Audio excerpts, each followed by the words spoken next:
people are battling COVID. I was sick last week, and I want to make it clear, I did not test positive for COVID.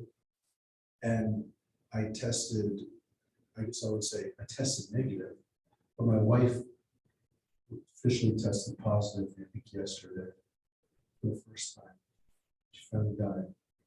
She joined the army of the undead. And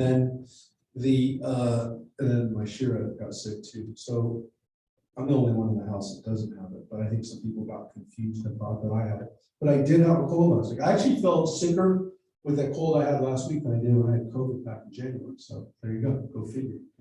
But I actually felt sicker. Like I felt sick for like 3 or 4 days. I think I felt sick like 2 days when I had COVID. And I never had congestion like I had with whatever cold I had. Anyways, so everybody please stay healthy is the lesson of this. And as we there comes Joyce. I wasn't stalling for Joyce, but I was waiting for Joyce. And there's Joyce. Thank you, Joyce. Not the same without Joyce. Joyce, are you there? We made it. We got you on before we started our journey with Moses. So I'm talking right into the mic. I'm trying to speak right to the microphone so that people can hear. But I have the microphone here. And Joyce, are you there? You can hear me? Yes, I can. How are you feeling, Joyce? I'm just getting over vertigo. I've got vertigo. I was at the doctor today and I've been in bed all day. Oh, well, we understand if you have to jump off. We're glad to see you. We waited for you. Thank you. I'm going to try to stay for the whole session. I'm not sure I can. If you can't, we understand. Thank you. You're here. We said it's not the same without you. It's not the same. So I want to tell you, Joyce. I think Mike says he loves you and he's here with us in the room at the synagogue. By the way, to remind people, we do have services in person on Friday at 7 o'clock with Rick and Annie. And it is the Shabbat of the summer, this first summer solstice. So I think Shabbos starts at like 8:11, which is like the latest it officially starts. Anyways. It just so happens it's the summer solstice. Anyways, where we were last week, which was meeting Moses for the first time. And as I mentioned, we don't know anything about Moses. He's in chapter 2. We hear of his parents who are not named. We hear about his sister who is not named. We don't hear, curiously, that he has a brother, though you could make the argument it's not relevant to the story necessarily. We don't read about his brother Aaron, who would have been there, who would have been alive already, who would have been 3 years old. But we do read that his mother put him in a wicker basket, not in the middle of the river, but by the banks of the Nile. And we read about how Miriam, or the sister, washed over him, and then the Pharaoh's daughter picked him up. She took him. And as we mentioned, for those who were there with us yesterday, as we're reading the story of Solomon, Shlomo, that when Bat Paro takes Moses, it's interesting because it says that Solomon took Pharaoh's daughter, Bat Paro, as his wife.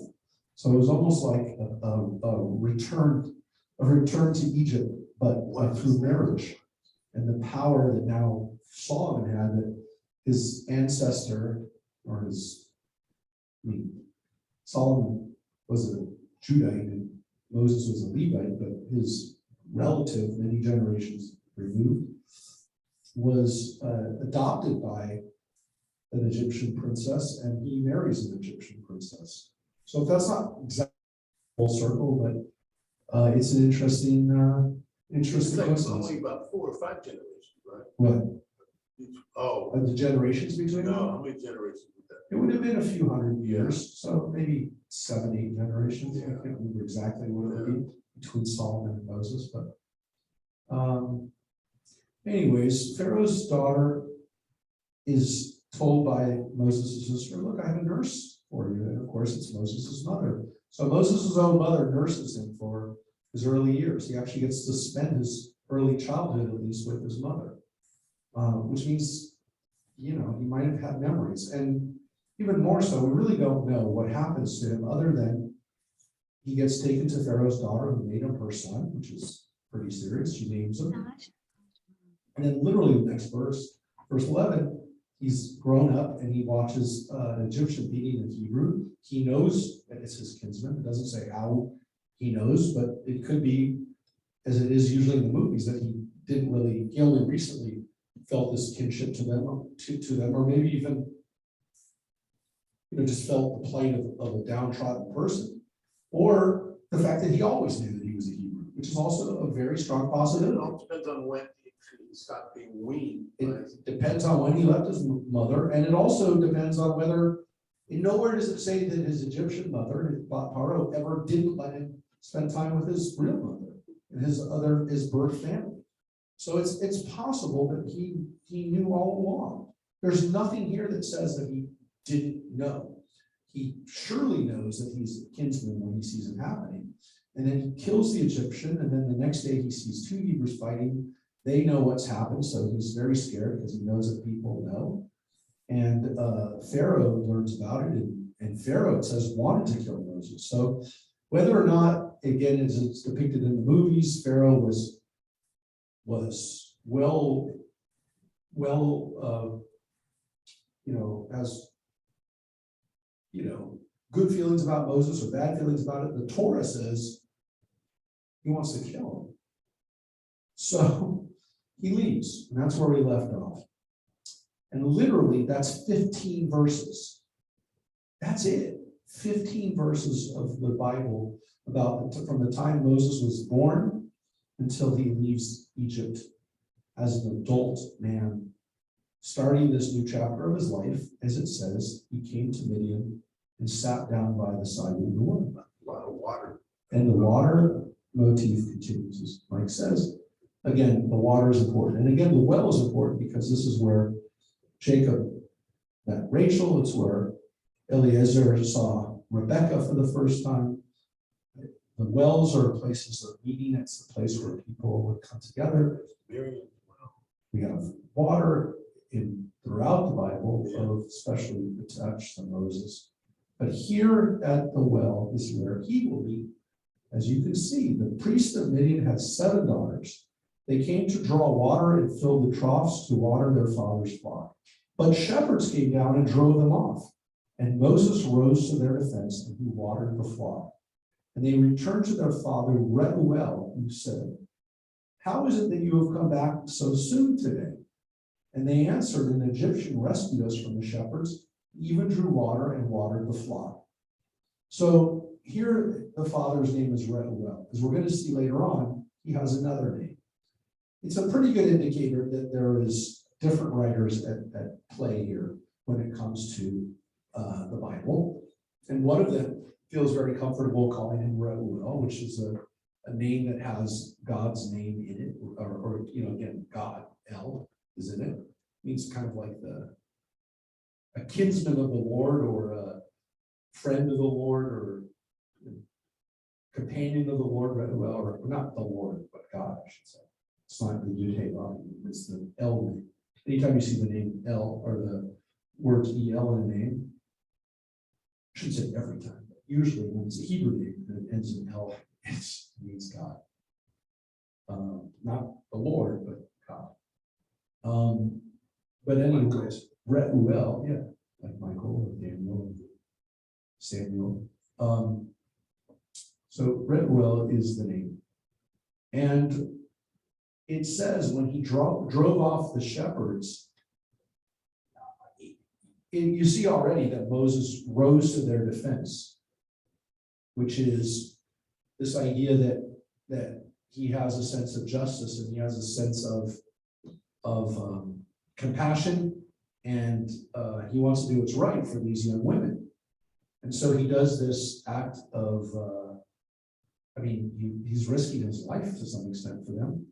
Who knows how many shepherds, but it says shepherds, it's more than one guy. So, you know, he's fighting off other guys. There seems to be an understanding, by the way, with Reuel, when they come back, Reuel says, "How did you come back so soon today?" It seems as though Reuel knows that this is something that happens to the girls. At the very least, something happens differently, and he knows it just based on what time they came back.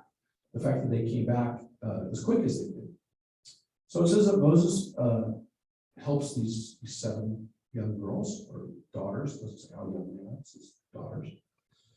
And again, they said they answered, an Egyptian rescued us from the shepherds. He even drew water for us. So they know he's an Egyptian. It doesn't say how they know he's an Egyptian. Could be by the way he dressed. Could be by his jewelry.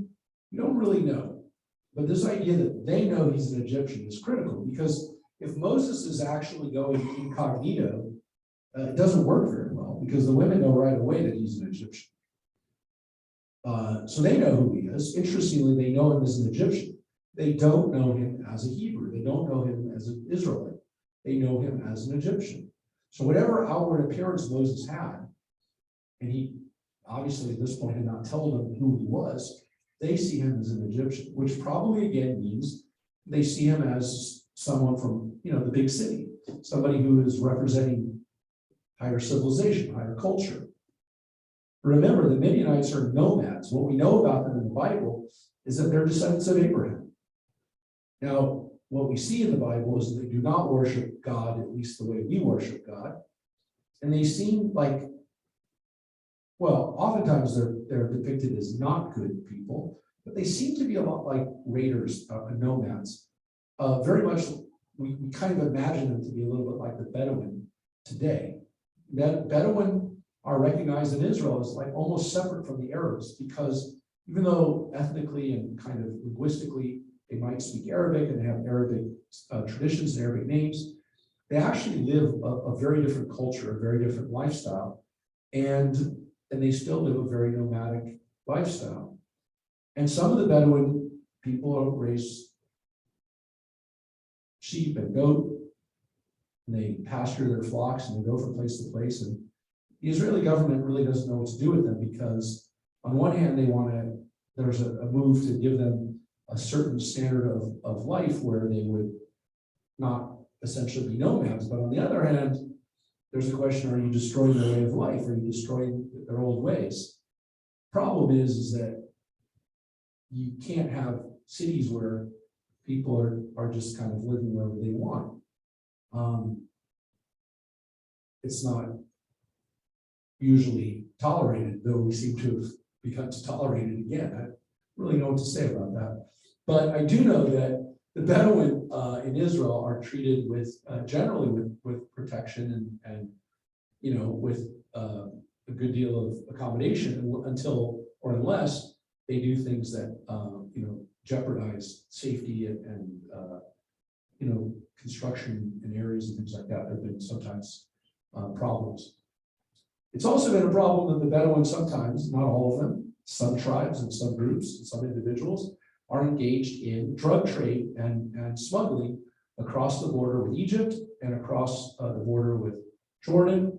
And so occasionally the Bedouin, because they know how to live in the desert and because they know they are able to and willing to cross the desert at night, but sometimes they engage in illegal activities, and that also becomes problematic sometimes for Israel. I would say that in the Bible, we also see similar situations where some of the Midianites are friends of the Israelites and some of them are not. And so it's difficult to know all the time when you see Midianites in the Bible, whether they're good or whether they're bad from the standpoint of how they fare with us as Israelites. But we do know that they're descendants of Abraham. So they're kinsmen to some extent. They're not Israelites, but they are children of Abraham.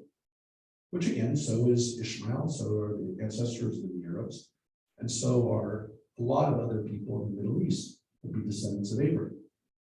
So, Midianites right here are identified. I mean, this is Moses' family. We don't know how old Moses is right now. No, we do not know. We do not know how old he is. There is no way of knowing based on the description of what we just have seen how old he is. I would say logically it's somewhere between 20 and 40. Question of how old he is. He doesn't seem to have started a family yet. Right. If he had a family back in Egypt, we never learn about them. If he is, we don't know, there's no indication how old he is at this point. People like the idea that he somehow neatly fit into categories where he spent 40 years in Egypt as the son of Pharaoh. He spent 40 years as he's now just entered Midian, and then he spends the last 40 years leading the people out of Egypt. There's no reason to think that that was necessarily what happened.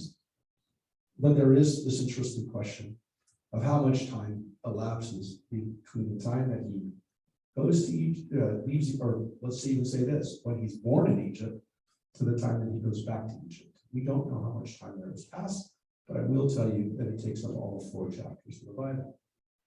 And most of those chapters are the burning bush. So which we'll see today. So here we have, he meets the Reuel / Yitro / by the way, another name he's given is Bobab. He's given 3 names, technically 4 names, because in one place it's called Yeter, and the other place is called Yitro. So technically there's 4 names in the Bible, but Yeter and Yitro are clearly the same names. It's tribal error, it's a tradition, and it's not a hard one to figure out. But Reuel, Yitro, and What do the Hobab rabbis say about completely different names. these guys? What do the rabbis say about Yitro? Different names. Oh, about the different names in particular? Yeah. They will say, because they can't say that it's written by different people or Right. different traditions, they will say that they're different. They are nicknames or they're names that he's known by. And look, we can say that that's a possibility, knowing that Jacob was also known as Israel, Right. and Hadassah is also known as Esther. We know that people could have more than one name. Did it happen a lot? No, but it could have happened in What about most the cases. title? Possible. I know he was So Yitro, the problem is that none of the names are really honorific names or title names. They seem to be more, I mean, look, the names are explained by different characteristics that Yitro has. But the reality is that there probably were different traditions of what Moses' father-in-law's name was, which again, just indicates that there's a lot we don't know about Moses, because if they can't even definitively say what his father-in-law's name was, they could have just made that up. we don't know. We don't know. But Yitro is definitely the name known by the most. But Reuel means a friend of God. So look, I mean, the rabbi said he was known as Reuel because he was a friend of God. But why would you introduce him as Reuel? Why would you call him Yitro? I mean, look, I'm just telling you, they knew there was a problem with it, and their answer is because he's known by these nicknames. But why would you introduce him by the nickname before you told us his name was Yitro? So, anyways, the point is that here he's introduced to us as Reuel, and so his daughters say to them, this guy rescued him. Doesn't even seem that they know his name yet. He said to his daughters, "Where is he then? Why did you leave the man? Ask him to break bread." So wherever he is, they just come back, assuming that he's in the area, because Moses consented to stay with the man, and he gave Moses his daughter Zipporah as wife. Now I will tell you, that seems fairly quick. That seems to be. Come stay the night with us. Oh, and here's take my daughter, please. Yeah, that's right. Take my daughter. It does seem very quick. It does not seem to be a normal kind of thing where someone would have normally just said, hey, we'd love you to stay here. And so usually in the movies, there's some kind of buildup, and there's a wonderful song, The Prince of Egypt, where Yitro sings Through Heaven's Eyes. Yitro was voiced by Danny Glover, which is an interesting idea to have an African-American play the Midianite, which I thought was kind of an interesting decision to make an African-American be the Midianite. Though his daughter was played by Michelle Pfeiffer, who's not African-American. So it was an interesting decision to have 2 very different voices in the, we don't even sound close to each other. But yeah, there was a little bit of buildup before they get married. There's a song in the buildup for their marriage. But here, literally, he says in the same verse, he consented to stay with the man and he gave Moses' daughter as a wife. So again, all we can say is we don't know a lot about Moses. We know that his daughter, that Yitro's daughter, his name is Zipporah, which means a bird. It's a nice name, Zipporah. It's a legitimate Hebrew name today, even though again she's Midianite. They spoke a language like Hebrew, so having a name her Zipporah would not be strange. But she's known as again, we know nothing about her other than her father is a Midianite, and that met Moses in a well, and then in the next verse they're married. So they get married pretty quick, at least in the Bible. So again, 22 verses in, he's already married. 22 verses, he's married. Now it gets weirder. You'll see in a second. She bore him a son named Gershom, for he said, I have been a stranger in a strange land. Very famous line. Ger hayiti be'eretz nofriya, which is Ger, I was a stranger. Be'eretz nofriya means in a foreign land.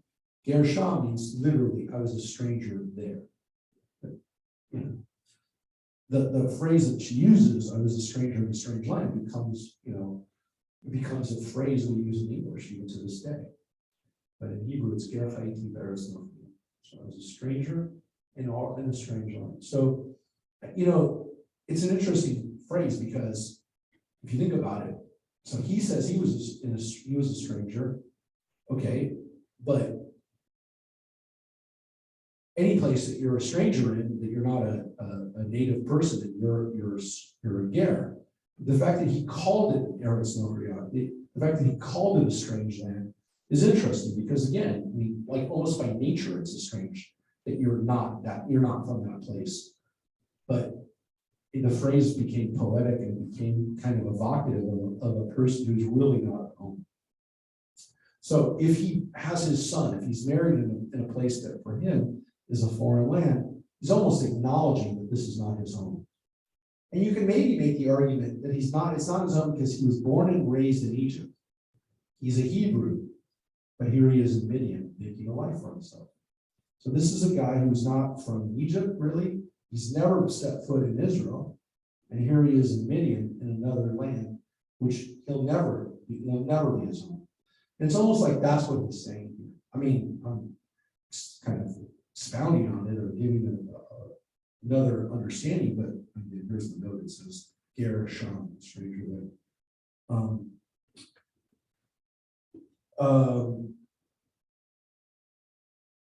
But it really kind of conveys the fact that he really did not feel home. And he really felt, maybe if you will, doubly out of place. So here we go, the last two verses of the chapter. Fly over there. A long time after that, it says a long time after that, by the way, not just a time after that. A long time after that, the king of Egypt died. The Israelites were groaning under the bondage and cried out, and their cry for help from the bondage rose up to God. And God heard their moaning, and God remembered the covenant with Abraham, Isaac, and Jacob. God looked up upon the Israelites, and God took notice. That's the end of the chapter. So chapter 2 of Exodus began with Moses being born, and it ends with God listening and hearing the call of the Israelites in Egypt. Now, obviously, the reason to have a chapter break here is because the next scene is the burning bush scene, and it's a separate idea. I get it. And again, you can make the argument that what we have is Moses being born and God finally hearing their cry, the Israelites' cry. And so Moses is most definitely in Midian when this happens. But these three verses, 23, 24, and 25, the last three verses of the chapter, if you think about it, kind of set up the Exodus. So what happens here? All right, so let's look at these verses. What happens here that causes God to finally say, hey, I got to do something. when it says that God understood this or God took notice of it, the Hebrew is Yadai Elohim. God knew it. God looked at the Israelites and knew it. So what is it that caused this to happen? Now, part of it seems to be the fact that the king of Egypt died, that there's a change in leadership. So what happens here? I mean, the speculation, the possibilities, the midrash on this to some extent is that the Pharaoh dies, and this creates a window of opportunity. Maybe the Israelites felt that a change of leadership would change their situation. And maybe the new Pharaoh would be better. But it doesn't seem like that's the case. The other possibility is that a change in leadership allows God to kind of put into motion what God's about to put into motion, which are the plagues and the redemption of the Israelites. That it took this change to start this happen.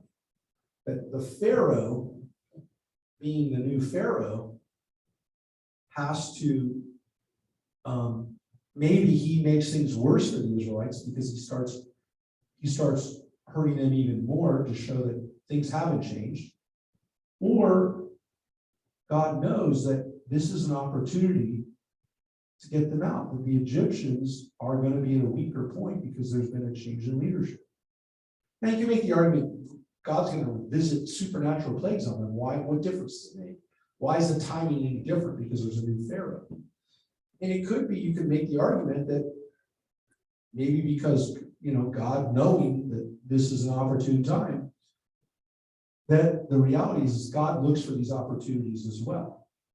Maybe again, knowing that maybe less Egyptians would die because they would give up because they're thinking, well, we got a different leader now. We're going to have to deal with this, or we're going to have to change or whatever. Look, we don't know, but there clearly is something that happens when the king of Egypt dies. But this changes things.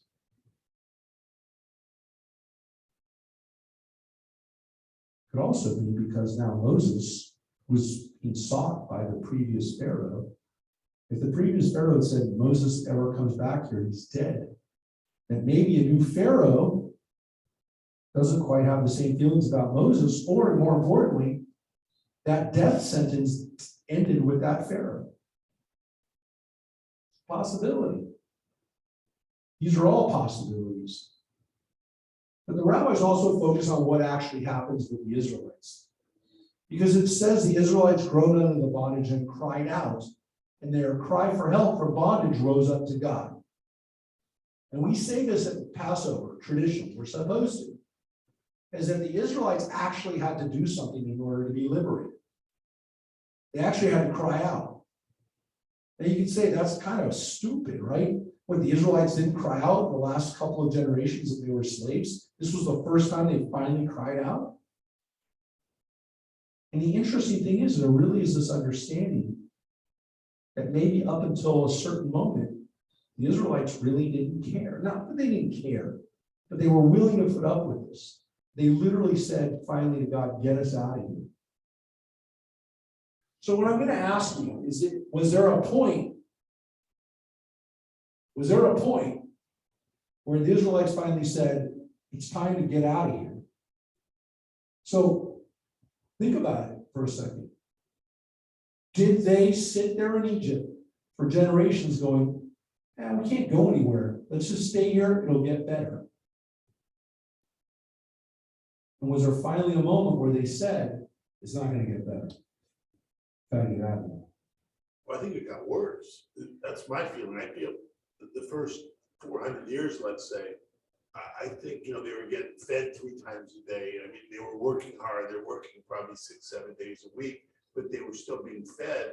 And then all of a sudden, this new Pharaoh comes in and they just treat them like crap. And so my feeling is that something had gotten worse with this new Pharaoh. It's a possibility. It's a traditional understanding. It doesn't say specifically that things got worse, but it says that it would make sense. it's possible. Now, look, the previous Pharaoh was drowning their kids, so Yeah, it's hard to make the argument that it could get worse from that, but maybe it did. Maybe it did. We know that it got a little worse because when Moses goes back, the Pharaoh says to Moses, you think it was bad then? You thought it was bad today? Tomorrow you're gonna have to go get your own wheat, right? You're gonna have to get your own Right. grain to make the mortar. You're gonna go out and chop your own straw, right?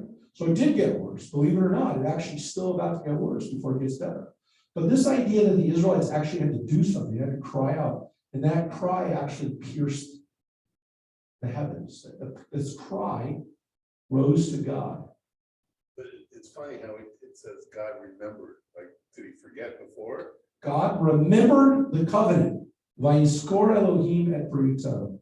We actually say this as part of, traditionally as part of the high holiday liturgy, that we talk about the remembrance of Rosh Hashanah being the day of remembrance. We talk about the different ways that God remembers us. And this line in particular is held out as one of the great examples of God remembering. Yeah. God remembered by Yiskor Elohim. God remembered the covenant. And so to some extent, it's almost again like God saying, I have to enforce my end of the covenant, which is to save these people. But again, like, why weren't they saved up until this time? And so the rabbis posit, they give the possibility that the Jewish people had not actually cried out for help. And I know that seems strange because, again, they probably cried out and said, I hate this. I hate being a slave. I hate watching my sons, our sons be murdered.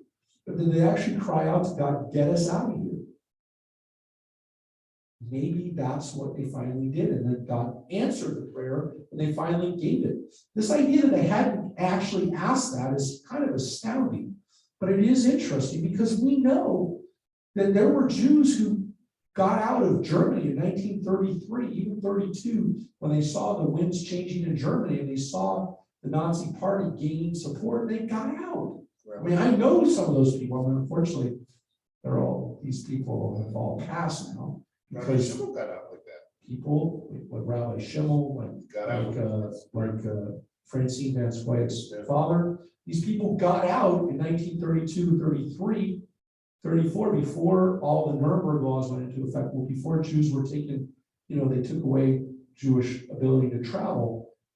And again, those Nuremberg laws that went into effect in 35, 36, those original anti-Jewish laws, those made life very hard for Jews, but there were still Jews that didn't want to leave then. They said, hey, you know what? This will be the end of it. Once Hitler passes these laws, maybe the people will get sick of this. They'll know it's not right. It's bad for the economy, whatever excuses that they made. And then sure enough, by 1939, by Kristallnacht, people were saying, you know what, this is bad. But by then, by 39, it's too late. And it's even harder to get out. And again, did people, even until the last moment, think that they were going to be saved, that things would not be bad? We know that there were people like that. We know that there were people who were still speaking German, thinking that they would be saved, and that their connections, that their wealth, that their sons who served in the German army that would mean something to the Nazis. He couldn't believe it.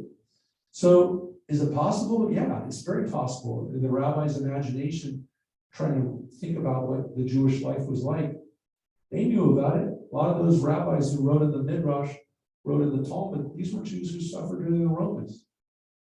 They said to themselves, yeah, I can see them saying this because we're saying it too. Maybe it's going to get better tomorrow. People who are living in hell always think that it's going to get better, and not always, but a lot of them do. They think maybe tomorrow will be better. They don't know that it could also get worse. And so maybe again, Jews finally crying out saying, we don't think it's going to get better. God, please do something. Maybe it took this long. Again, we don't know. But we do know that God heard their moan. And at this moment, what changes? How does God hear us? How does God remember the covenant? How does God actually look upon the Israelites, take notice of them, God talks to Moses. And this is the response. And this is chapter 3, which is what we're going to read today, the burning bush. And again, 25 verses, all chapter 2. You'll see that this chapter is actually longer. This chapter is actually much more descriptive. And this one also has some beautiful, beautiful imagery and things that we've seen in the past. Now Moses was tending the flock of his father-in-law, Yitro, the priest of Midian.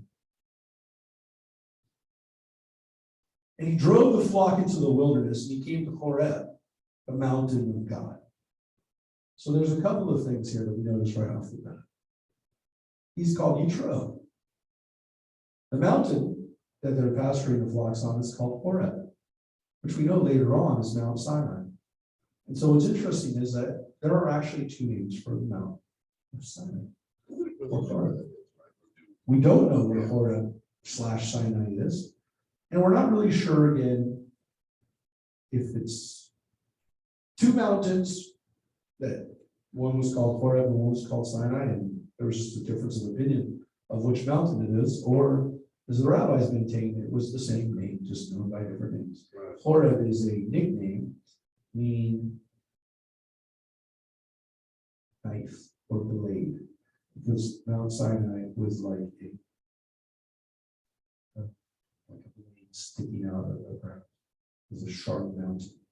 But he's pasturing his flocks there. Of course, this is important because this is where he's going to come back to the Israelites when they leave Egypt. So wherever Horeb is in the Sinai, this is where he seems to be, based on the description of this place, that he's pasturing flocks in the area that's the wilderness. And it says the wilderness, and that's not speculation. It says it's in the wilderness, but it's in the area that the Israelites themselves will eventually be in when they leave Egypt. So it's not in Egypt proper. It's not far from Egypt, but it is where he is now going to see God for the first time. So it says he's tending the flock of his father-in-law Yitro. So it's his job. He's a road, which again you can see the word road, like the name Rehuel means.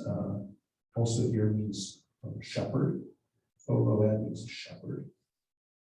But also it's like a companion, actually.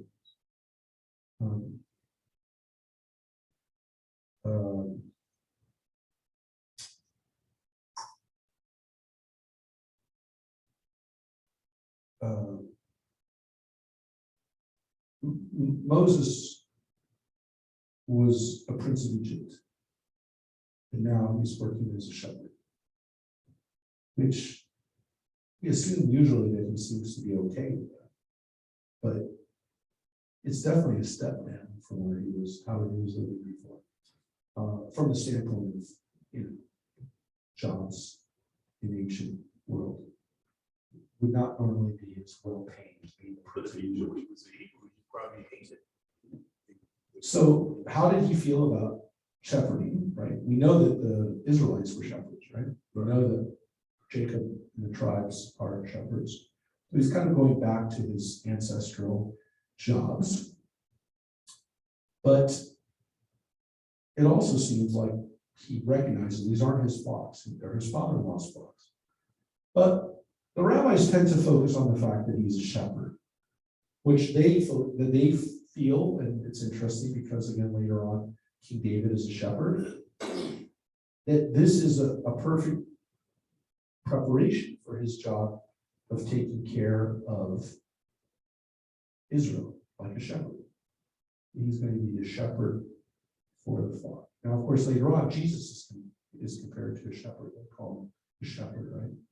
Which is interesting because he doesn't say anywhere that he works as a shepherd. He's later on described as a shepherd. But Moses is most definitely here working as a shepherd. That's what it says. I don't know. It's definitely not considered to be high on the pay scale. But does it make him a is a good trait. It also says here that Yitro is a priest of Midian.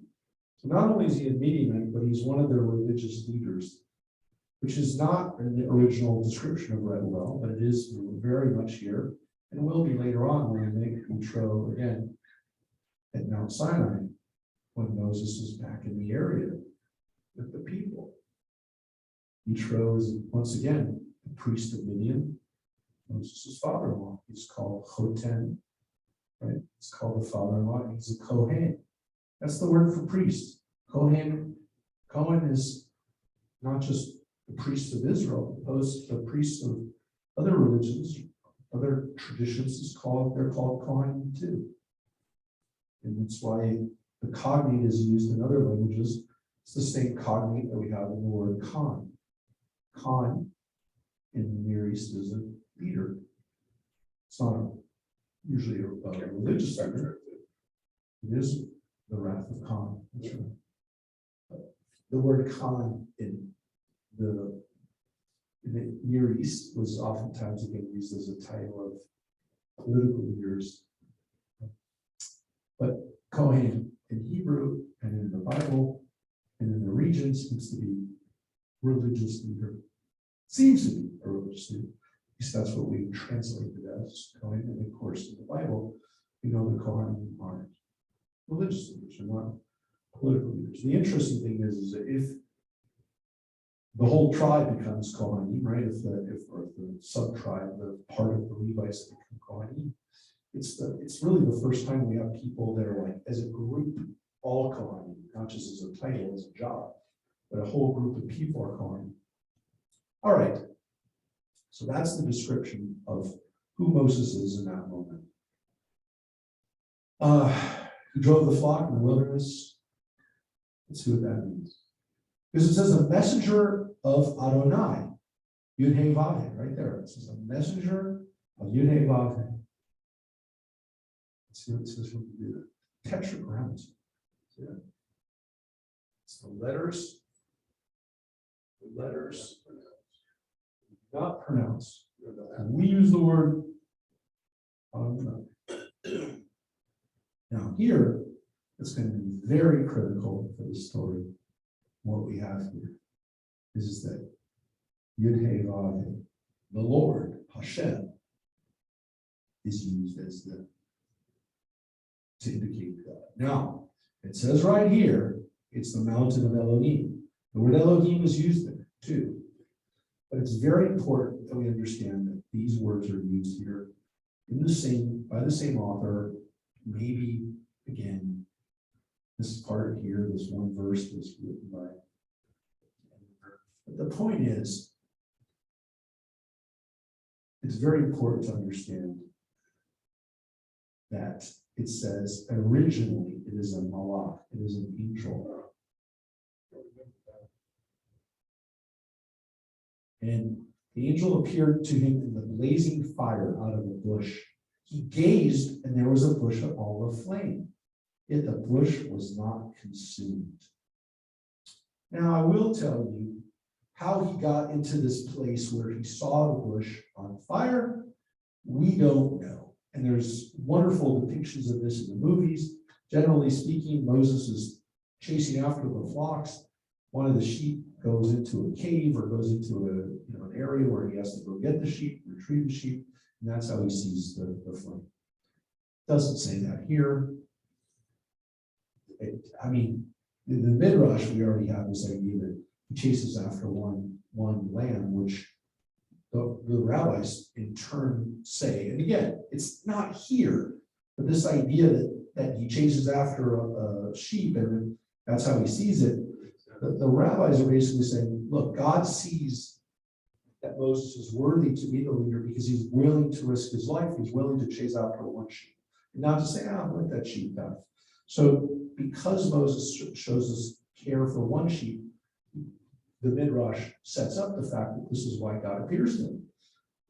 He's deserving of it. It doesn't say that, but that's where the Midrash goes, because it literally doesn't say it. The words literally go from mountain of God, and then a messenger appears to him out of the blazing fire out of the bush. Now, the assumption is it has to be in such a way that Moses can see it, because he sees it, and he knows that it is strange. It's not eaten up, it's not consumed. Not in translations, the translation you know, the bush was not consumed. It was on fire, but it was not there. For one of the King James, I have a feeling it's actually that is the exact King James, that the bush was not consumed. Moses said, I must turn aside to look at this marvelous sight. Why doesn't the bush burn up? And so Moses sees it.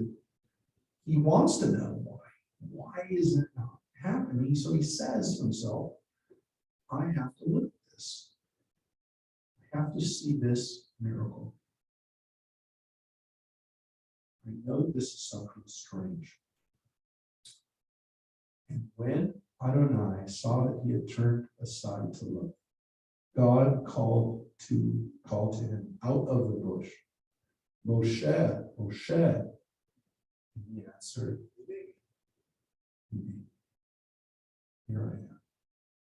And this is Moses' first name moment. This is the first time that Moses has said, here I am. Now, a lot of stuff here. Yes, Mike.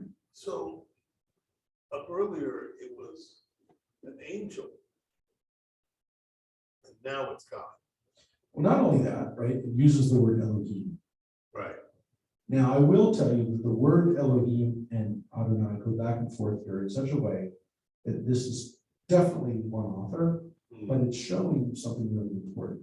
And there actually is a shift here. And it's been commented on by the people who study the authorship.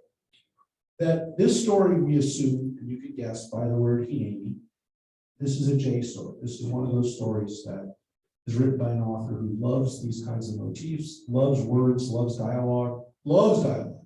We haven't seen any dialogue, by the way, in this whole story. Literally, I mean, up until this time, first 2 chapters, we haven't had any dialogue.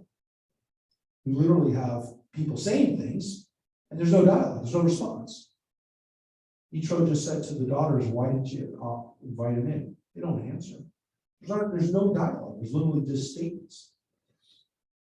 This author likes back and forth, likes dialogues, likes a response. There's so much about the J author that, again, you normally notice right away. The style is so different. But what's interesting about J author here is that the J author uses the name of God and also uses Elohim. And what happens after that in this author is that the author will go back and forth and now use the J author in a different way with Elohim, and you'll actually see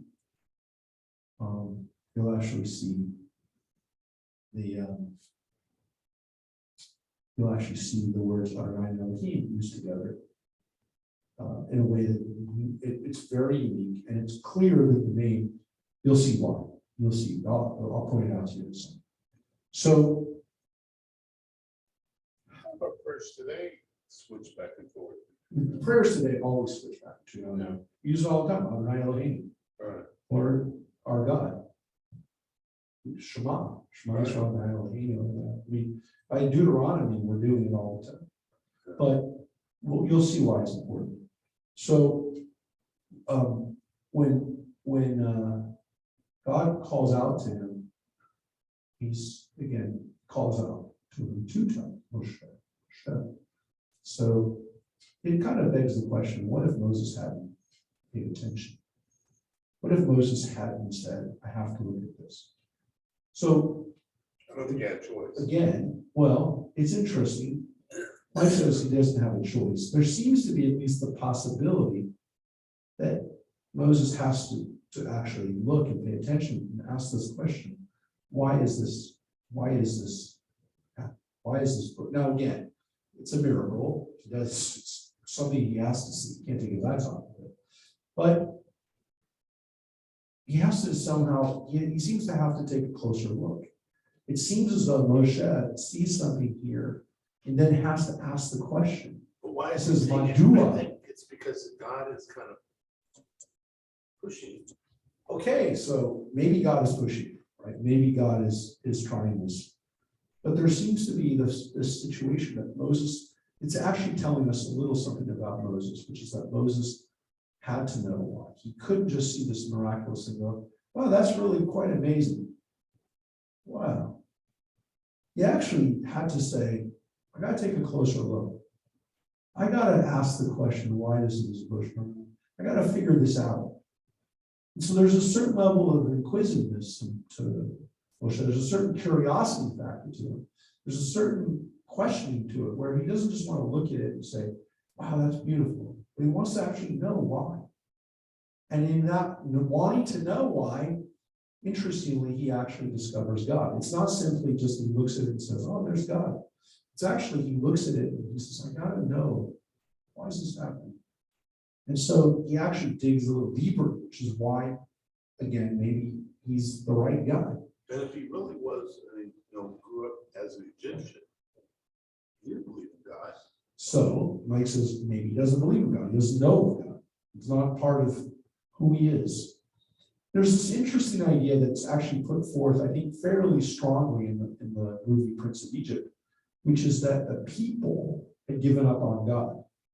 And this idea of where is God was critical in kind of that story, that version of the story, which is why, Aaron in that movie, played by Jeff Goldblum, basically says to Miriam, in the critical scene where they first meet Moses, God's forgotten about us. This Goldblum's, it was Aaron's kind of answer. There's no God. God doesn't care about us. Why hasn't God helped us for the last several hundred years? Where is God? And what the movie tries to put forth is this idea that the people had to have that belief, right? Which is why the song from the movie is When You Believe. Because there's this idea that they had to believe themselves in order for this to happen. So Moses has to believe that there's something magical, supernatural, and godly actually, of course, happening here. He has to believe that. He has to want to know, which is interesting because it's not really, you would say, it's blind faith. It's not blind faith. He actually says, I want to know what's happening. So if you can make the argument that it's critical knowledge, critical thought that leads to belief, which, by the way, Einstein also had this idea that there can't just be nothing behind everything. His famous phrase was that God doesn't play dice with the universe, but it's not. It's this idea that there's got to be something here. There's got to be some consciousness behind everything. And so Moses kind of does that, and to some extent, the people have to do that with, again, crying out or believing or hoping that things will get better, and that they could no longer accept what was happening. And so that Moses here, something breaks him out of this situation he's in. As Mike points out, he never was raised maybe with a feeling that there was a God, or at least that there's God, the God. Maybe he knew of the Egyptian gods. Maybe he didn't. Maybe he believed in them. Maybe he didn't. But why would he have at this point believed in God? Why would he have been looking for God? Was he looking for God? And so there seems to be this idea that Moses maybe needed to have a wake-up call, which is what happens here, is that Moses sees this, gets his attention, and now he's able to do something and see the world differently because he wasn't willing to, or he didn't want to, or he didn't know. And so he says, here I am. He says, Hineni, to God. Now again, this idea that you say Hineni to God, we saw it earlier with Abraham. We saw the last Hineni we saw was actually Joseph saying it to his father. But this idea of saying Hineni to a person, or very importantly to God, gives us a sense that something very important is about to happen. So he says Hineni, he says, here I am, which again means more than just here I am. It means I'm ready, and I'm here, I'm present, I'm ready to do something big. And here's what God said. Do not come closer. Remove your sandals from your feet, for the place on which you stand is holy ground. And continue, I am the God of your father's house, God of Abraham, the God of Isaac, and the God of Jacob.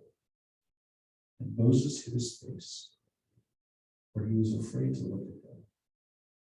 And at that moment, again, when God says who I am, I'm the God of your ancestors, God of your father's house, God of Abraham, the God of Isaac, and the God of Jacob.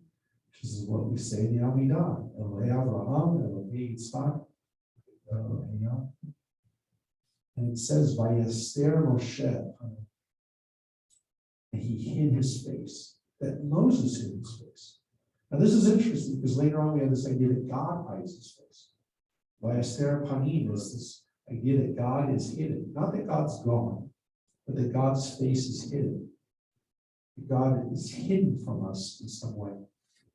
Not that God's ever gone, but that God can't be seen. God can't be recognized. It's an interesting idea that we have. And by the way, it's also a play, as we've talked about before. It's hidden, the hiddenness of God is alluded to in the book of Esther, where, of course, Esther's name is most likely derived from Ishtar, which is the goddess of love and beauty, Persia. But it's very similar to the word Vayester. It's the same root of words. And it could mean hidden. And remember, God's name does not appear in the book of Esther at all. The rabbis don't say that God isn't there. They say God is hidden in the book of Esther. Vayester, best, God is hidden in Esther. Here, Moses hides his face from God. And it says that he was afraid to look at God. So again, understanding that this is an angel, now Moses says it's God, recognizes that it's God. Whatever he's seen is divine manifestation, and he's afraid. And he's afraid to look at God. So the experience does not make Moses jump around for joy. That's not what it says. It says he was afraid. It says he was afraid. The word could also be translated as awe or reverence.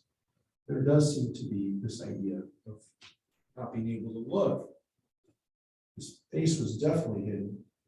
And this was, again, he realizes that he can't really look at God.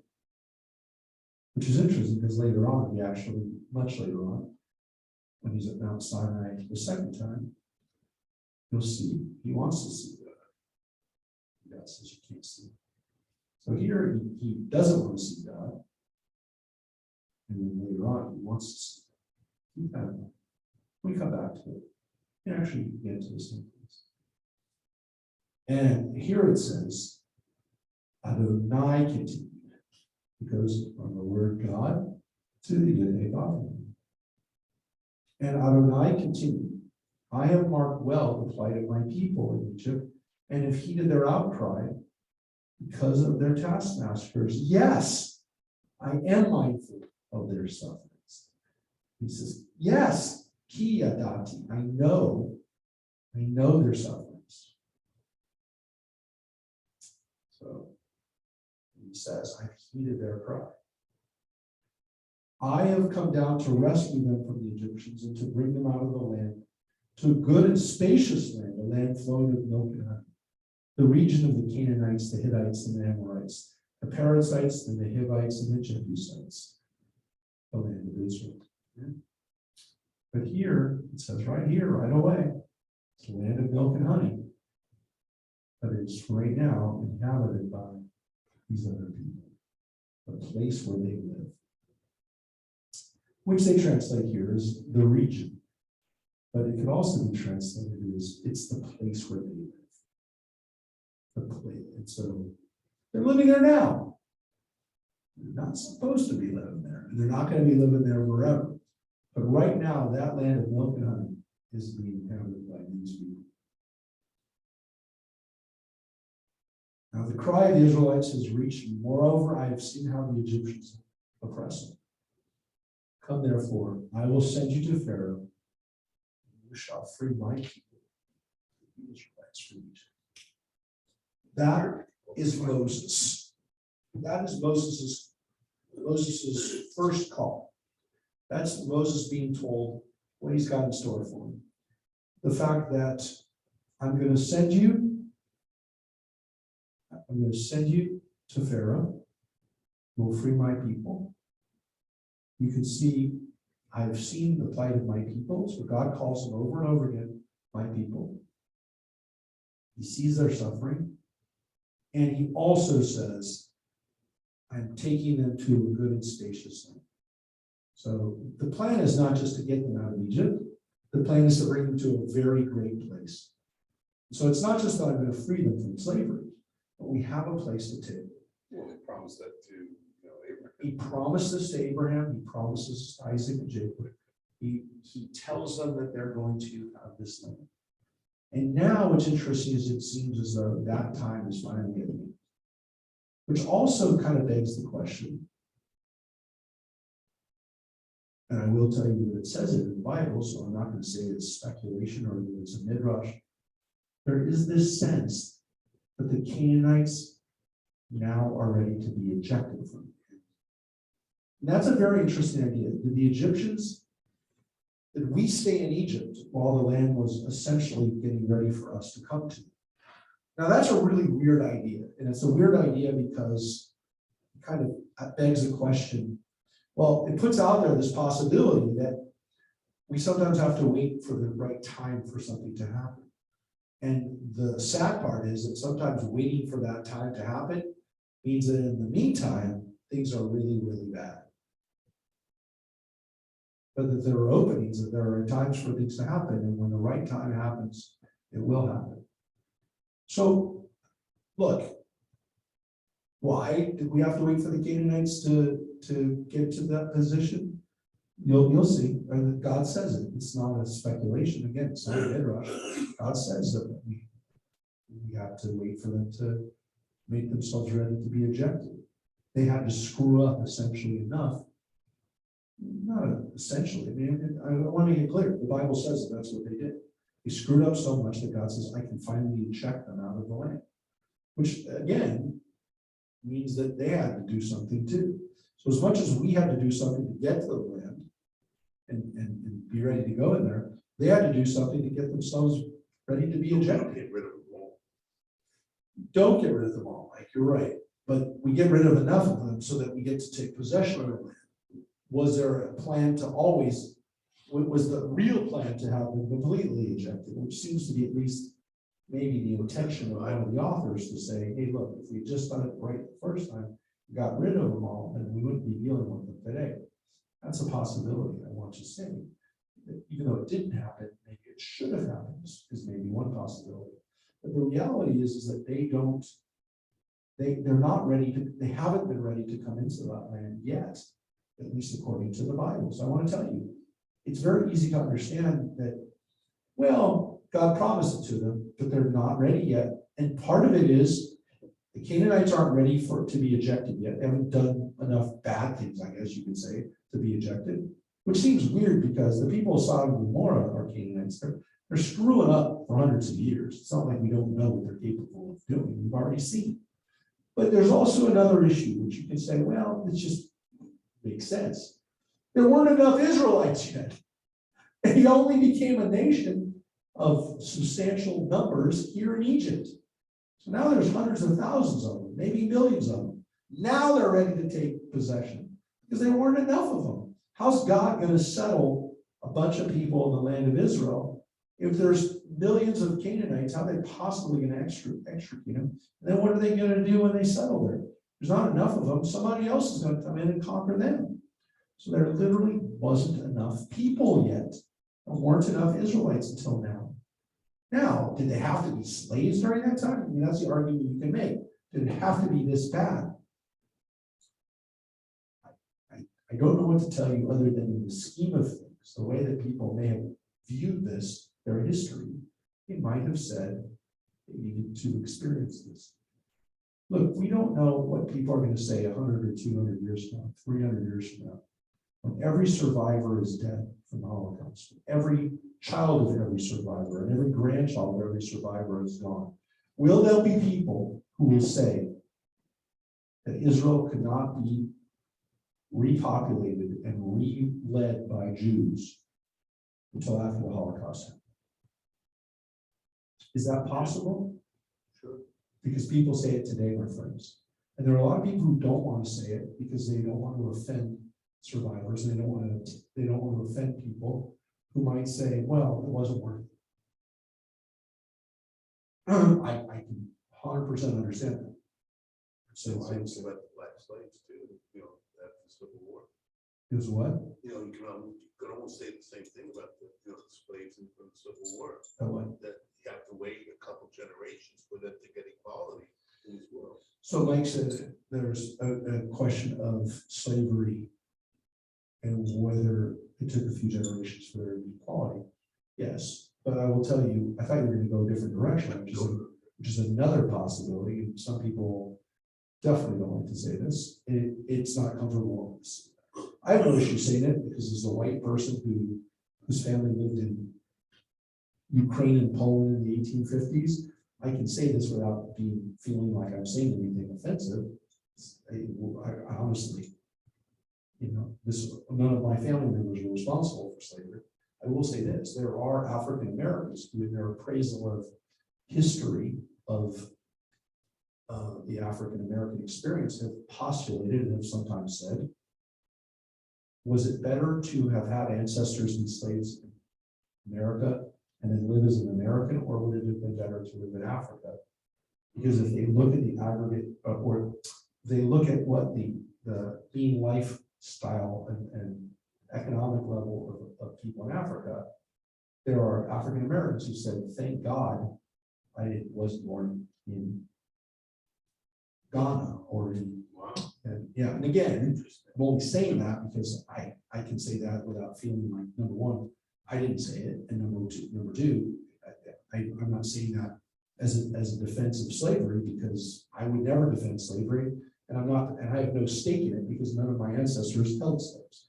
But I will tell you that there are people who said, look, can you look at history in a certain way after a certain length of time?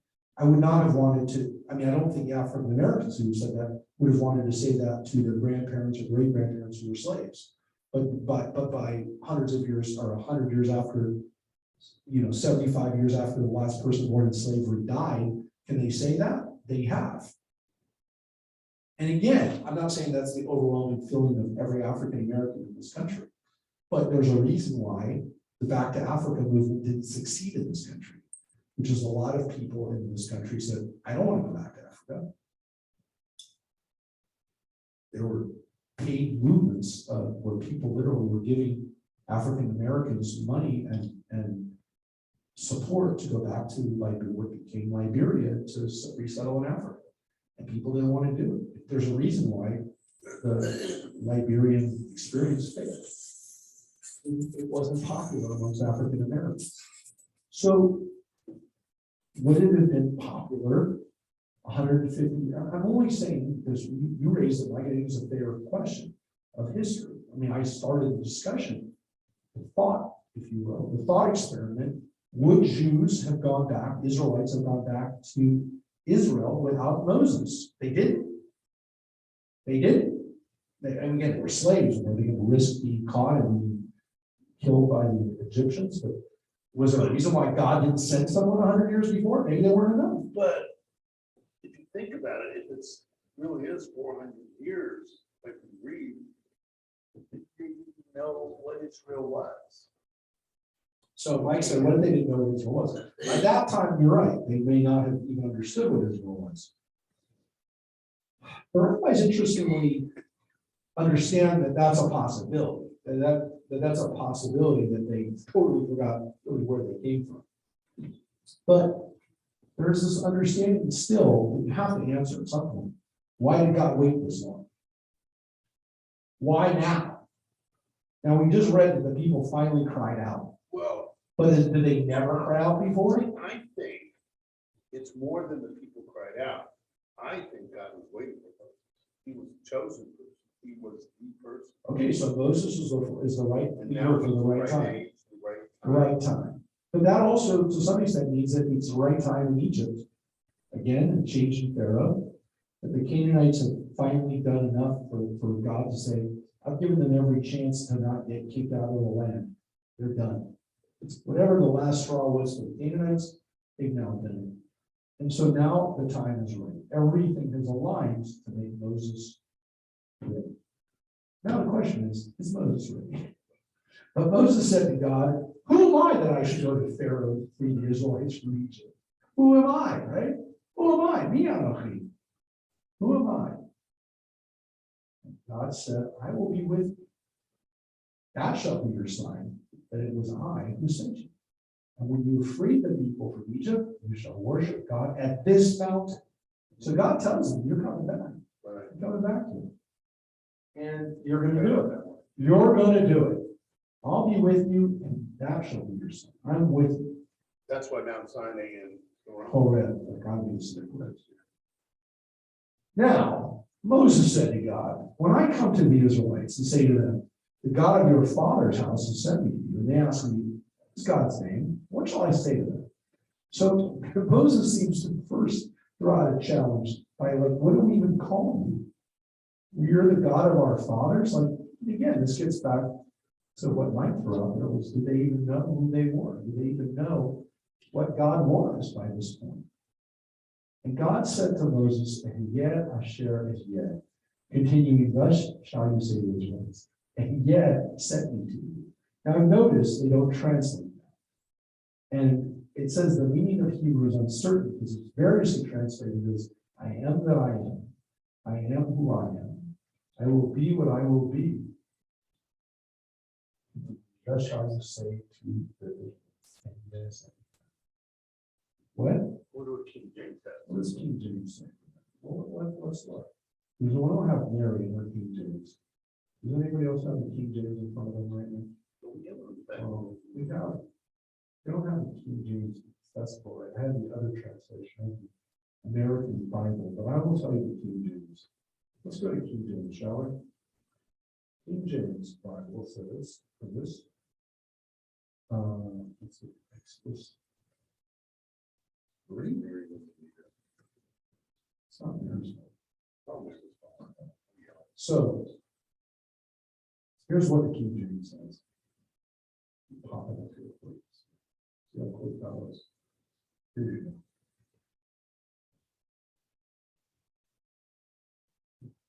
And God said to Moses, I am that I am.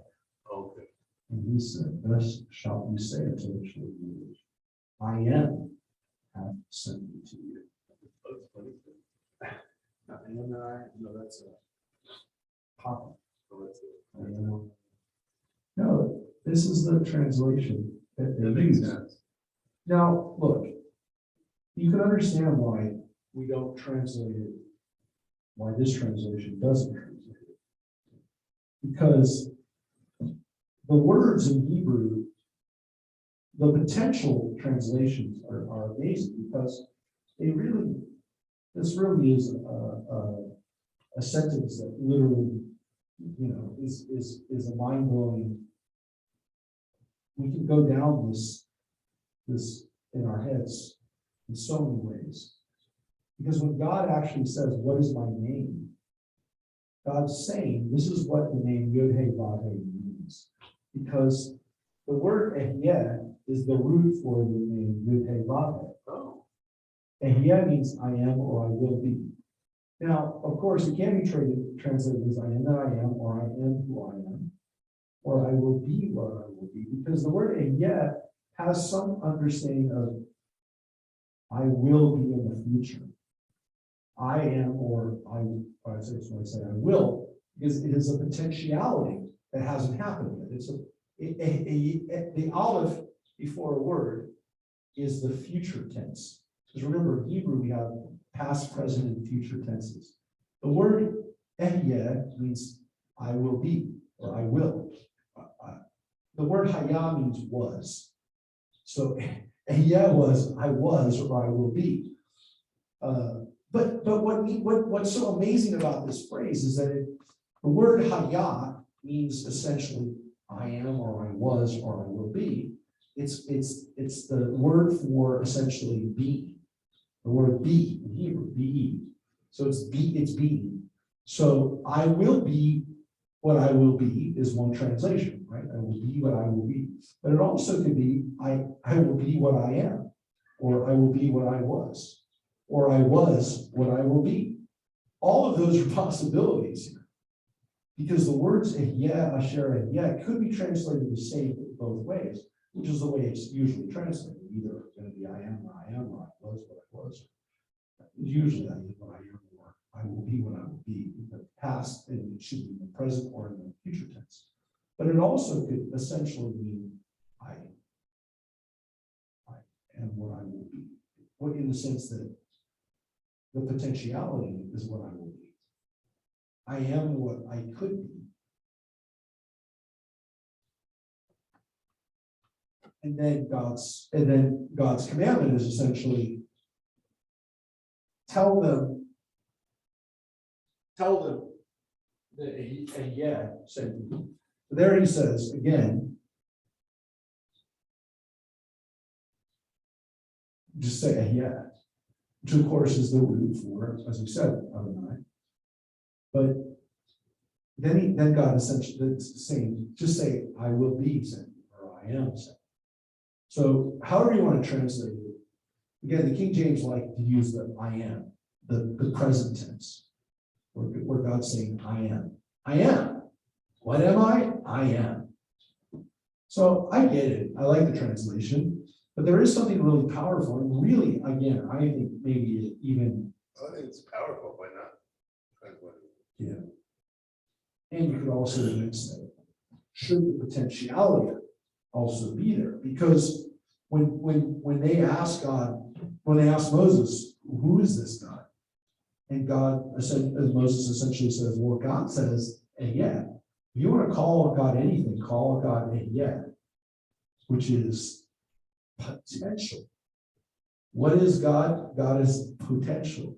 God is still not fully realized yet, which is a really kind of mystical idea, which is one, like I said, you can go down the hole on this one and never really stop, which is that God really isn't fully anything until, God can't be fully because potentiality hasn't been realized yet.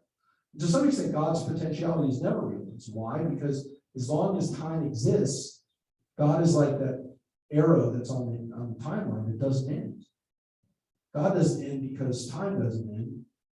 And so God isn't complete because like every time something else is created, every time a new life comes into existence, every time there's a new person, God is manifested in a completely new way, which didn't exist 2 minutes ago, a second ago. So God's continuously evolving, and the potentiality of God continues to grow because we continue to grow. The universe continues to grow. So God is always growing. So God is always a yeah, which is why you have to translate it that. Hey, let me show you.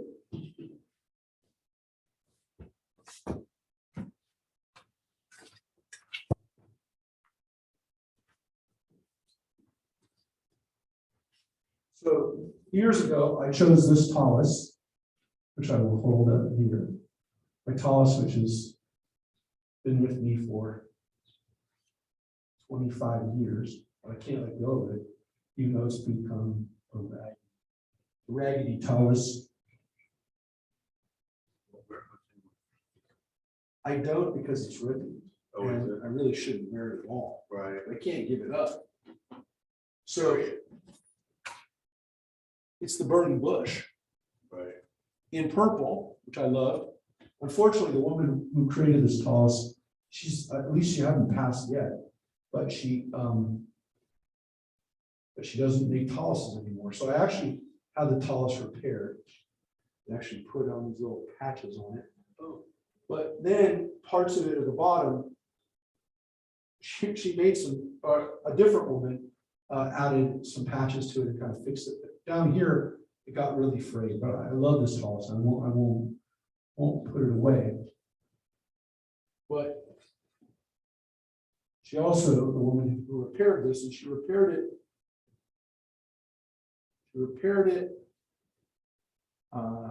57, 76, so 6 years ago she repaired it. And she put on a new Torah, which is the original Torah, but now it's been redone. It says, Ehyeh Asher Ehyeh. Oh, wow. So the burning bush talit for me was a great symbol of, see, this part's even worse. See it? Body, Yeah, it's all oh, free. my. But I can't let this talit go. So,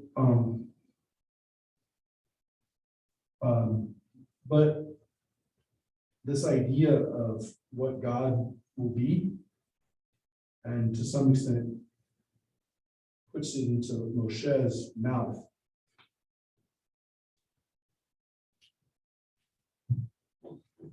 If people ask Moshe, what do you call God?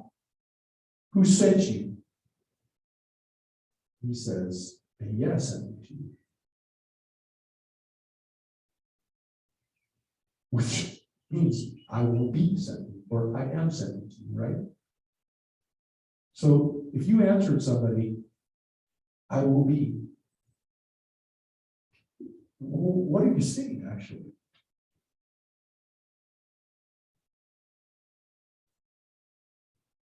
And essentially, isn't this what makes us in the image of God?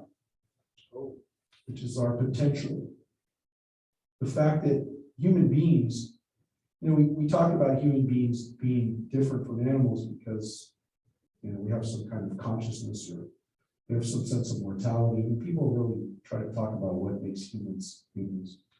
But I think one of the things that really does make us humans is this idea that we understand that what we are doesn't have to be what we were. Or we can be something that we are not now. And so essentially when Moses is asked by the people, who sent you? He's essentially telling them, what is God known for? God's known for being the center and the source of that potential, which you have too. And so God's really telling everybody, Moses and all the people, it's kind of up to you. The potential for what will be the future is up to you. And I've given you that potential. I've given you that potential, and yet has given you that potential. And again, Moses says, that's who said it. So he doesn't say, I made it up. This is God, it's God. But the potentiality sent me to you. So they said, you can go down the hole of constantly throwing this around in your mind. What happens here at the burning bush? God said further to Moses, thus shall you speak to the Israelites, Adonai, Hashem, the God of your father's house, the God of Abraham, the God of Isaac, and the God of Jacob has sent me to you. And this shall be my name forever. This is my appellation. This is the way I'll be known, the way I'll be remembered. Zechori. This is what you'll remember me from generation to generation. So this is why the name Adonai is so critical here, is because at this point, the Israelites are actually being told through Moses, from now on, you'll know me as Adonai. From now on, and again, it's not that they didn't use the name Adonai in Genesis. We talked about it. It's one of the ways we identify the authors. But what happens here, whoever, again, doesn't matter who wrote this, doesn't matter whether it's the J, it doesn't really matter. Whoever wrote this, the conception that we have from this moment on is that the Israelites will call God by the name Yud-Heh-Vav. God will not only be known as God, as Elohim now, and it says again, Elohei Avraham, Elohei Yitzhak, Elohei Yaakov, but my name will be known as Adonai.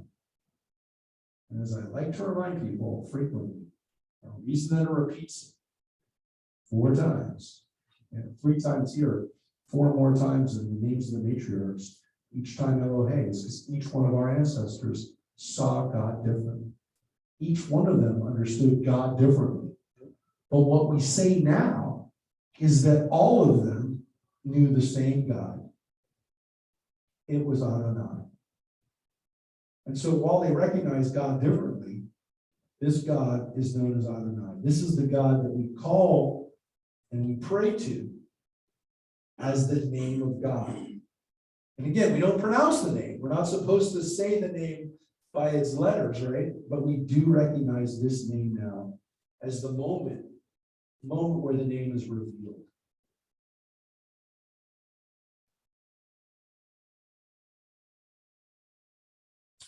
So the relationship now is that God essentially says, this is my name. It's not God. That's what other people call me. This is people talk about gods, but you know my name now. That's my name. It has as its fruit. It has as its fruit. A, love, A, with the uniform. Potentiality. Now, then, future. But we still don't, we don't know, we never will know the actual proper. The pronunciation we're not supposed to do. But if the vocalization is the way that it is, with those vowels, then two hays, a yud, and a vav.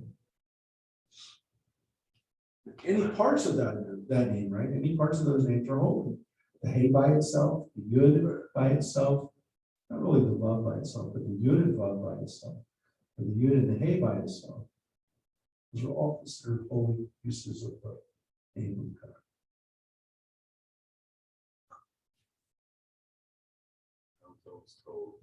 I always ask why you see different spellings of Adonai. And this way, everybody used to always tell me that it was a shortcut, abbreviation. Well, here's your note, right? It's associated with the word haya, which is again the verb of be. Right.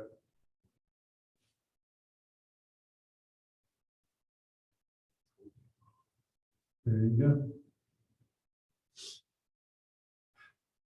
Now, here's where the message gets a little bit more detailed and a little bit more complicated, at least from the standpoint of what's Moses going to do. Go and assemble the elders of Israel and say to them, Yud Hey Vav Hey Adonai, the God of your father's house, the God of Abraham, Isaac, and Jacob, which by the way now says Elohei Avraham, Yitzhak, and Yaakov, which is again, now shorthand. It's interesting, right? It doesn't say God of Abraham, God of Isaac, God of Jacob. It just says God of Abraham, Isaac, and Jacob. It's Adonai. So when you say that, we know that it's that. I've taken note of you and what is being done to you in Egypt. And I have declared, I will take you out of the misery of Egypt to the land of the Canaanites, the Hittites, the Amorites, the Perizzites, the Hivites, and the Jebusites to a land flowing with milk and honey. Now look at the juxtaposition. Again, God told Moses this already, but look at what this is.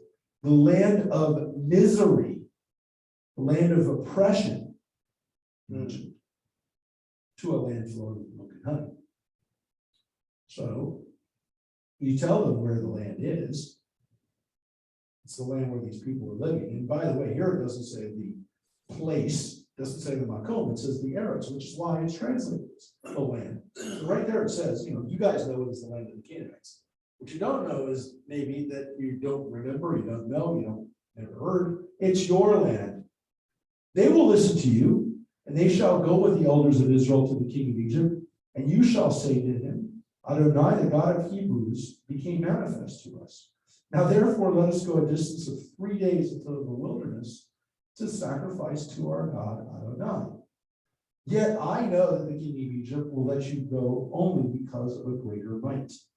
And so God here says, you're going to tell Pharaoh, you and the elders, you'll go to him, and you'll go to the Pharaoh and you'll say, let us go 3 days so we can offer a sacrifice. But I know that's not going to work. I know that's not going to work. But that's what you're going to say. Because I'm going to prove to you how corrupt and how bad the Egyptians are. So I will stretch out my hand and smite Egypt with various wonders, which I will work upon them. After that, we shall let you go. And I will dispose the Egyptians favorably towards this people, so that when you go, you will not go away empty-handed. Each woman shall borrow from her neighbor, and the lodger in her house, objects of silver and gold, and clothing, and you shall put these on your sons and daughters, thus stripping the Egyptians. Now, this is where the chapter ends. It's a ridiculous place to end the chapter. We're not going to end right now. But notice here that Moses is told right from the beginning, I'm going to do miracles. I'm going to hit them with plagues. I mean, here they're called wonders, but of course, one man's wonder is another man's plague. And you're going to get hit with these things, and they're going to get hit. And then the Egyptians are going to be so favorably disposed to you that they're going to literally give you stuff. Now, what's of course interesting here is that it says that the women, each woman shall borrow from her neighbor, and that's the word that's used. She'll ask for, she'll be loaned these things, which of course is strange because they're not coming back. It's not being borrowed. What do they think? By the way, it does say the people that live in their homes, the lodger in their house, which, until a few years ago, we would have said, who the heck has lodgers in their house? But now we have Airbnb. Who knows? You could have someone lodging in your house right now. It's not so uncommon anymore. But here it's interesting because it seems as though even though the Israelites were slaves, that they had tenants. Is that possible? Well, that's what it says here. The lodger in her house. So it means that there's people that are still living in Israelite property. Interesting. So even if they were slaves, they seem to have maybe again, they have homes, they have lodgers. And again, what is this? Some say it's back wages. It's back wages. The Egyptians owe us. So let's read a little bit more, because the discussion, the dialogue is not over. Moses spoke up and said, what if they do not believe me and do not listen to me, but say, Adonai did not appear to you? So again, his first question, well, it's not really his first, but because he's already said, who shall I say? These people aren't going to listen to me. Who said it? But now he actually says, what if they don't believe? What if they don't listen? Right? So now he's actually challenging God. The people may not believe what I'm about to tell them. Right? What you want me to tell them. What if they say this is, well, you're just dreaming, this didn't happen? And so Adonai said, what is in your hand? And he replied, a rod. And God said, cast it on the ground. And he cast it on the ground, and it became a snake. And Moses recoiled from it. So it seems like he was scared of the snake that was now on the ground. But again, it says that God said to Adonai said to Moses, put your hand and grasp it by the tail. And he put out his hand and he seized it, and it became a rod again in his hand. That they may believe that Adonai, the God of their ancestors, the God of Abraham, the God of Isaac, and the God of Jacob, there we went back to it, did appear to you. So this is a miracle, right? You'll pull this out and you'll show them this miracle. The snake that becomes a rod that becomes a snake, and then back to being a rod. So it's not just that it turns into a snake, but that it comes back to being a rod. Because again, turning it into a snake and then the snake goes away would mean that it was always a snake. You just made it go to sleep. But no, this is actually crazier than that. Adonai said further to him, put your hand in your bosom. And he put his hand into his bosom, and when he took it out, his hand was encrusted with snowy scales. And God said, put your hand back into your bosom. And he put his hand back into his bosom. When he took it out of his bosom, there again, it was like the rest of his body. Now, do we ever see Moses pulling this trick out again? No, we do not. A lot of people forgot about this trick that he had. But he has this trick. Is it the trick for the Egyptians? No. It's for the Israelites. It's for him to go around and show the Israelites what he can do. And so this is a scary trick, because when he puts his hand in his bosom, pulls it out, it looks like his skin is dead. It looks like he has that leprosy type disease, that Sahara, which we hear about. This is a bad thing. But again, the fact that he can then take it back out, and again, it says Sahara, that he has this ability to make his hand, whenever he wants to, turn into white, scaly, it says like snow. You can make it go away. One thing if you made it happen, but you can make it go away. Which means he can create it and he can make it go away. And if they do not believe you or pay heed to the first time, they will believe the second. Hey. And if they're not convinced by both of these signs, and they still do not heed you, then take some of the water from the Nile, pour it on the dry ground, and the water you take from the Nile, will turn to blood on the dry ground. Now we know that the first plague is the plague of the blood, the Nile turning to blood. But it's a separate thing here, which is that Moses can do this whenever he wants. And he can do it for the Israelites to see his power, to see God's power, or to see that again, he was representative of God. So Moses has 3 tricks up his sleeve. Well, one of them up his sleeve is the scales. But he has a rod, he has his hand, and he also has the Nile. He has these 3 different things that he can show. And again, they're all impressive, each individual, but combined, at what point when you're showing these things to somebody, they go, okay, I get it. Because it's not just, you don't just control your body, you control the ground, you control the snake. It's not just the snake that you can make, you can actually turn water into blood. I mean, it's just, again, the cumulative power of these things, they got us there. But not Moses. Moses said to Adonai, please, O my Lord, I have never been a man of words, either in times past or now, that you have spoken to your servant. I'm slow of speech and slow of tongue. And so Moses says to God, I am not the right person for the job. Forget the fact that I believe you and that we can make the Israelites believe you. I can't do the job. He says, I can't speak well. I don't speak well. I'm slow of speech and slow of tongue. And this is where we get this midrash that Moses had a speech impediment. And again, this midrash that he picked up a hot coal, when the Pharaoh is told that this child that was brought into your house is eventually going to usurp you, he's going to take your throne. Moses, is a baby, he's an infant, and Pharaoh brings out a plate of coals and a plate of gold. And if he reaches for the gold, he's clearly going to be his usurper. He's going to take away his power, and so Moses is about to reach for the gold. He wouldn't.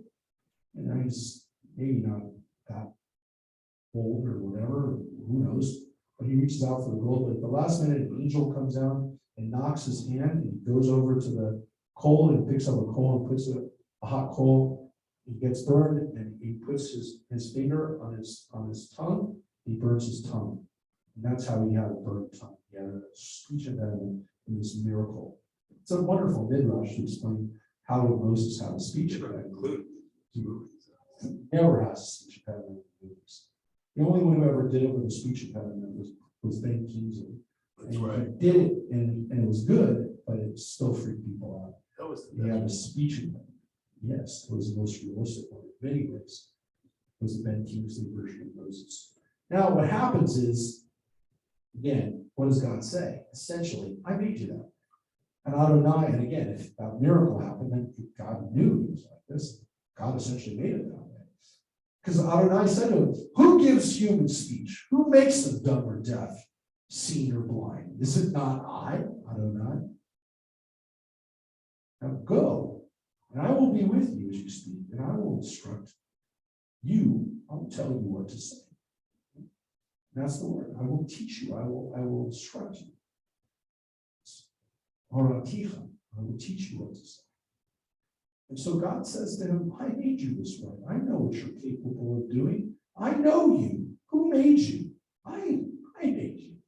I know what your abilities and your disabilities are. Whatever. I know you completely.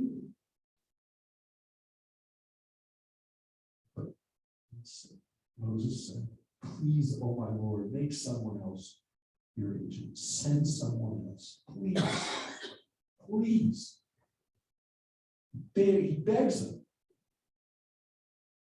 Adonai became angry with Moses and said, there is your brother Aaron the Levite. He, I know, speaks readily. Even now he is setting out to meet you, and you will be happy to see. Now here's an interesting thing, which is that God finally says to Moses, I have a solution. You'll get Aaron, he speaks well, he's coming out to meet you now. You shall speak to him and put the words in his mouth, and I will be with you and with him as you speak, and I will tell both of you what to do. And he shall speak for you to the people. Thus he shall serve as your spokesman, with you playing the role of God to him. Now, this is an interesting thing, which is that Aaron gets roped into this as well.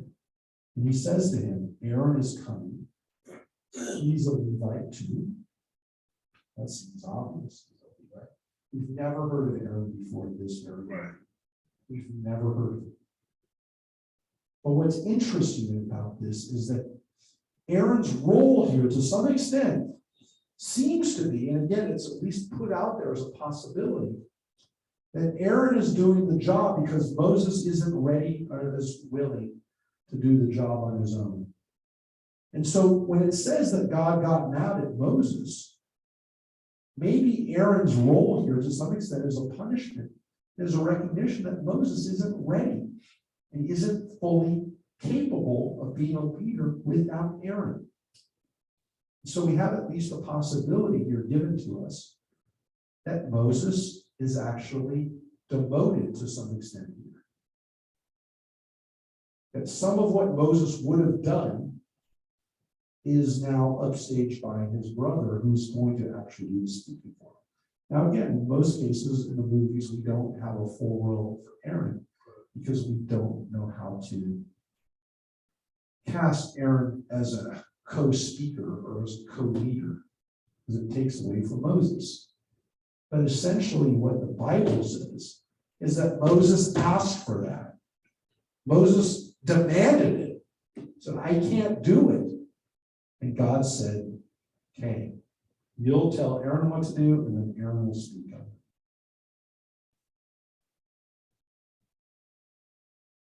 And take with you this rod, which shall perform these signs. Moses went back to his father-in-law. There it says Mitzvah. It's which it says it's Mitra. Again, it's Latin Vav. And he said to him, let me go back to my kinsfolk in Egypt and see how they're faring. And Yitro said to Moses,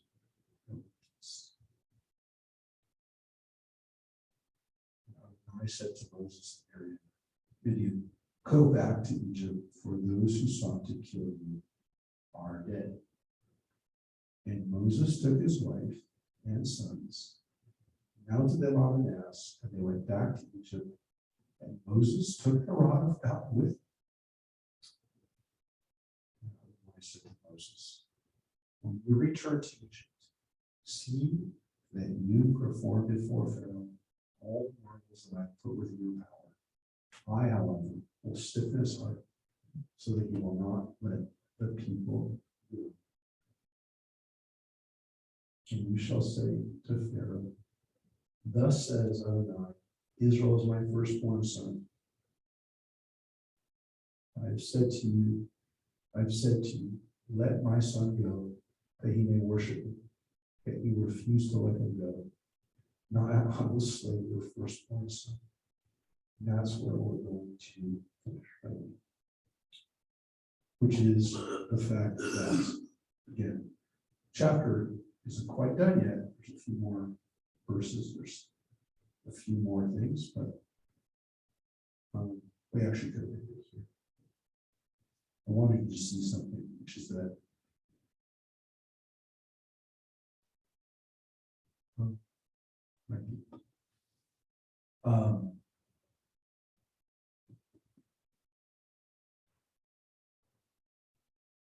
God tells Moses right away in their first meeting that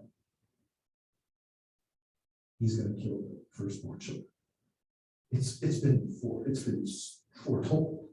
There's no question what's going to happen. There's no surprise that it will happen because God has told Moses at the burning bush, at the moment where he's first called, that this is going to end with the Egyptian firstborn dying. And it's a punishment because you, Pharaoh, essentially persecuted my firstborn children, your firstborn children will die. And so we say, well, it's because they killed the Israelite firstborn, or it's not, really, because you know they killed all the male children of Israel, whether they are firstborn or not. So that doesn't really make sense.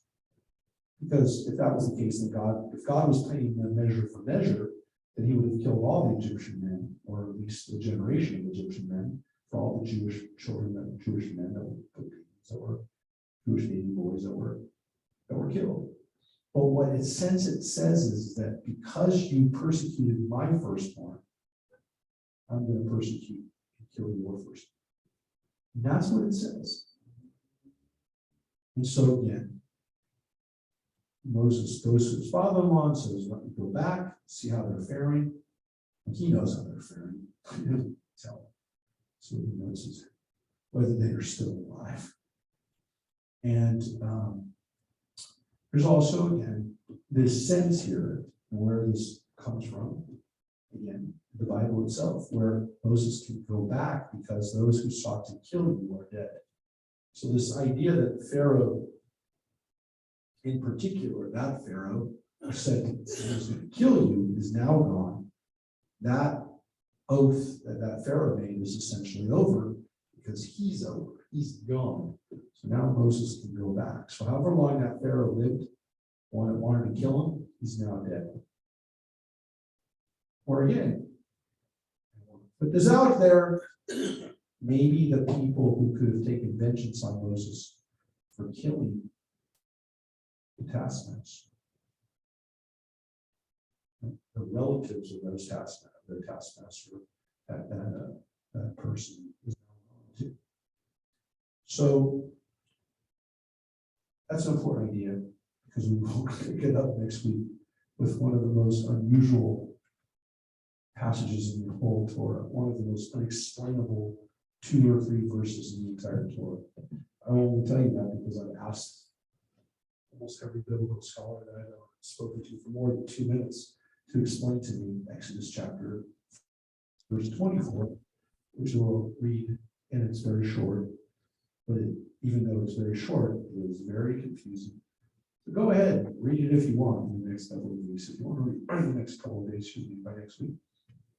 If you want to read Exodus chapter 24 to 26 on your own and try to explain it, go ahead, go for it, because I'd love to hear a better explanation than the ones that I've been given, which are essentially, we don't really understand it, but we'll give it a shot. We'll share with you some of the bridegroom of blood versus explanations that we have.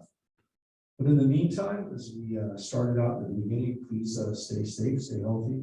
If you are healthy and feel strong enough, please join us on Friday for services in person. We're also going to be saluting and recognizing our graduates. We have a lot of high school graduates, a lot of college graduates that we want to recognize and wish well on their journey. Hopefully their experience has not been one of being oppressed and being enslaved in high school and college. But again, for them on their journey, it's a good thing to be saluting as we go out into the summer. So it's our first Shabbos officially of the summertime, also this Friday night too. So please stay safe, everybody. Good to see you all, and we'll see you soon. See you in a couple of days or next week. Take care. Bye, everybody. Bye, everybody. Bye. Thanks, Rabbi. Bye. Feel better, Joyce.